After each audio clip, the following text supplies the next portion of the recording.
Hey guys, this is Abhishek and you are watching Can Shraddha. So today we will talk about the Pythagoras theorem and its applications in practical life. तो चलिए आज बात करते हैं Pythagoras theorem और उसके daily life में practical examples कौन कौन से हो सकते हैं, ठीक है। और बोर्ड के पॉइंट ऑफ व्यू से कितनी ज्यादा इंपॉर्टेंट होती है, बोर्ड के पॉइंट ऑफ व्यू से कितनी ज्यादा इंपॉर्टेंट पाइथागोरस थ्योरम है, और हम कैसे पाइथागोरस थ्योरम को लिखें कि हम बोर्ड में फुल मार्क्स गेन कर लें। ये काफी सारे डाउट्स आज मैं आपको क्लियर कराने वाला हूं एक ही शॉट के अंदर, ठीक है। तो बात करते हैं पाइथागोरस थ्योरम के स्टेटमेंट के बारे में। तो स्टेटमेंट क्या कहता है इसका, if we talk about the statement, तो स्टेटमेंट क्या बोलता है पाइथागोरस थ्योरम का। तो सबसे पहले हम डाल लेते हैं हेडिंग स्टेटमेंट। जो भी मैं लिखाऊंगा सारी की सारी वीडियो के अंदर आपको प्रॉपर वो ही लिख के आना है और आपको फुल मार्क्स मिलेंगे, ठीक है। स्टेटमेंट क्या होता है आपका, स्टेटमेंट होता है आपका in a right angle triangle, in a right angle triangle the square of, in a right angle triangle है, ये सबसे मेन बात है जो बच्चे लिख के नहीं आते हैं अपने नोटबुक के अंदर। इन अ राइट एंगल ट्राइंगल, सारे ट्राइंगल्स के अंदर ही बस राइट एंगल ट्राइंगल के अंदर होता है फिनोमिना, ठीक है। In a right angle triangle the square of hypotenuse is equal to the sum of square of other two sides, sum of squares of other two sides, ठीक है।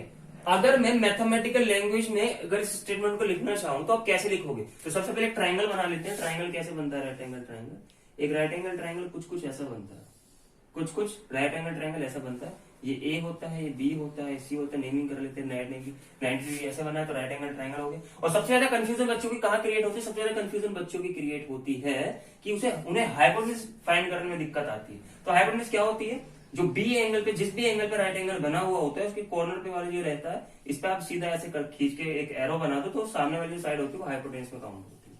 ये हो गया आपका हाइपोटेन्यूज, ठीक है। जो बेस है वो राइट एंगल जिस पे बना हुआ, आप ये कह सकते हो कि आप सर ये भी बेस हो सकता है और ये भी बेस हो सकता है। हाँ जरूर हो सकता है, आपके ऊपर डिपेंड, आप किसे बेस लेके चल रहे हो। अगर आप इसे बेस लेके चल रहे हो तो इसके बेस का एंगल ये वाला होगा, अगर आप इसे बेस लेके चल रहे हो तो इसका बेस एंगल ये वाला होगा। तो कुल मिलाकर जो बेस डिपेंड करता है वो इसके एंगल के ऊपर। अगर एंगल सी पे बन रहा है तो ये वाला बेस होगा, और एंगल ए पे बन रहा है तो ये वाला बेस होगा, ठीक है। तो इसे हम बेस मान लेते हैं क्योंकि एंगल हम यहाँ पे बना रहे हैं। ये हो गया आपका परपेंडिकुलर, क्लियर।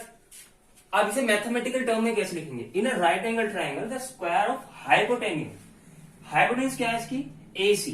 हाइपोटेन्यूज क्या है, AC। Square of hypotenuse is equal to the sum of square of other two side, sum of square of other two sides. तो ये इसका मैथमेटिकल एक्सप्रेशन आ गया, मैथमेटिकल एक्सप्रेशन के टर्म में आ गया कि AC स्क्वायर इक्वल टू होता है आपका AB स्क्वायर प्लस का BC square. Mathematical Pythagoras theorem ऐसे लिखते हैं हम लोग, ठीक है। चलिए अब बात करते हैं इसके प्रूफ के बारे में। प्रूफ कैसे लिखेंगे कि पूरे मार्क्स आए हमारे, ठीक है। तो प्रूफ के बारे में बात करने वाला हूं, इसे आप नोट डाउन कर लीजिए। इसके बाद में बात करते हैं प्रूफ के बारे में, ठीक है। तो मैं रब कर देता हूं उसे।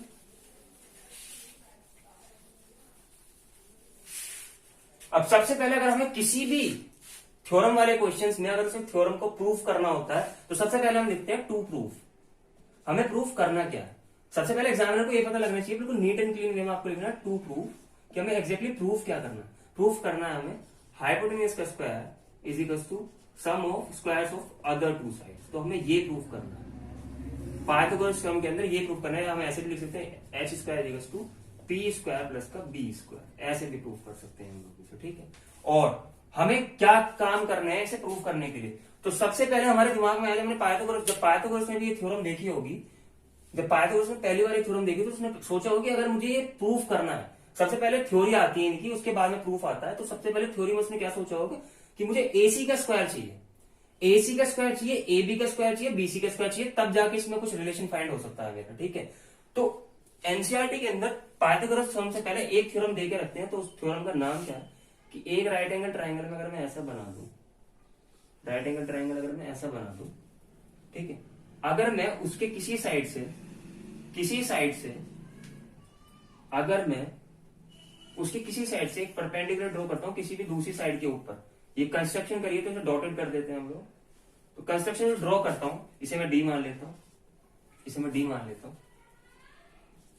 तो कंस्ट्रक्शन ड्रॉ करता हूं, तो ये जितने भी दो पार्ट में डिवाइड हो गए ना, ये ट्राइंगल दो पार्ट में, तो ये वाला जो ट्राइंगल होगा ये इस पूरे ट्राइंगल के सिमिलर होगा, और ये वाला भी ट्राइंगल इस पूरे ट्राइंगल के सिमिलर होगा। तो कुल मिला के थ्योरम वो ये वाली दूसरी वाली थ्योरम है वो ये बोलती है कि अगर मैं किसी भी एक साइड से किसी भी दूसरी साइड के ऊपर एक परपेंडिकुलर ड्रॉ करता हूं, परपेंडिकुलर ड्रॉ करता हूं, तो वो जो साइड होगी वो ट्राइंगल को दो पार्ट में डिवाइड कर देगी। जो एक पार्ट होगा इस पूरे ट्राइंगल के सिमिलर और दूसरा पार्ट भी इस पूरे ट्राइंगल के सिमिलर ही होगा। ठीक है, तो अब इसका स्टेटमेंट ऐसे लिखते हैं कि हमने कंस्ट्रक्शन भी करी, हमने इसके अंदर कंस्ट्रक्शन भी करा। तो कंस्ट्रक्शन में क्या करा, बीडी ड्रॉ, हमने बीडी को ड्रॉ करा, बीडी को हमने ड्रॉ करा। ठीक है, अब आपको पता है जब ये सिमिलर है, ये वाला ट्राइंगल, अगर हम बात करूं triangle A D B, triangle A D B is similar to triangle, किसके सिमिलर होगा, ट्राइंगल के एबीसी के इक्वली तो सिमिलर होगा ना, एबीसी की तो सिमिलर होगा ना।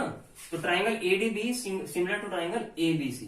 अब आपको ये भी पता है कि अगर किसी भी ट्राइंगल, कोई भी ट्राइंगल किसी ट्राइंगल के सिमिलर होता है तो उसकी साइड जो रहती है वो प्रोपोर्शनल रहती है, साइड पे जो रेशियो रहता है वो प्रोपोर्शनल रहता है, प्रोपोर्शनल रहती है। ठीक है, तो एक आइडिया लग चुका था पाइथागोरस को कि अगर मैं प्रोपोर्शनल यहां पे शो कर दूं तो एसी का कुछ स्क्वायर मिल सकता है, एबी का कुछ स्क्वायर मिल सकता है, बीसी का स्क्वायर मिल सकता है। क्यों? क्योंकि एक चीज इसके अंदर कॉमन आने वाली है, इसलिए उसने ऐसा सोचा। ठीक है, ड्रॉ ने बीडी करा, triangle ADB similar to triangle ABC, इतना क्लियर हो गया आपको। ठीक है, अब साइड प्रोपोर्शनल होते हैं, साइड प्रोपोर्शनल कैसे लिखेंगे, AB AD, AB AD is equals to BC, sorry AB AD is equals to AC AB, AC AB. तो ये निकल के आया हमारे साइड प्रोपोर्शनल के। तो इसमें क्या पता लगा, मैं A B square equals to कितना हो गया, ए डी डॉट ए सी। तो ये हो गया आपकी क्वेश्चन नंबर फर्स्ट। ऐसे अब दूसरे ट्राइंगल में वाली इक्वेशन लगा देंगे। दूसरे ट्राइंगल में कैसी थ्योरम लगाएंगे, ये वाली कि अब हम ट्राइंगल ले रहे हैं, ट्राइंगल बी डी सी। तो in triangle B D C is similar to triangle A B C, is similar to triangle A B C. तो बी सी और A C, B C divide by A C is equal to किसके equal हो गया, is equal to किसके equal हो गया, B C divide by A C किसके equal हो गया, यहां पर बताइए आप मुझे। अरे किसके इक्वल हो गया, ये इक्वल हो गया सी डी के और बी सी के। तो यहां से क्या पता लगा, B C square is equal to A C dot C D. तो इक्वेशन नंबर हो गई 2। तो अब आपको कुछ कुछ समझ में आ रहा होगा कि अगर मैं इन दोनों इक्वेशन को ऐड कर देता हूं, अगर मैं दोनों इक्वेशंस को ऐड कर देता हूं तो कुछ पाइथागोरस थ्योरम का सॉल्यूशन निकल सकता है। ठीक है, तो यहां पर मैं ऐड करता हूं इस वाली इक्वेशन को, ऑन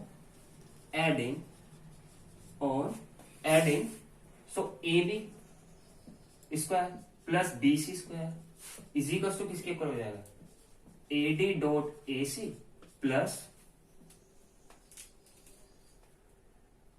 ए सी डॉट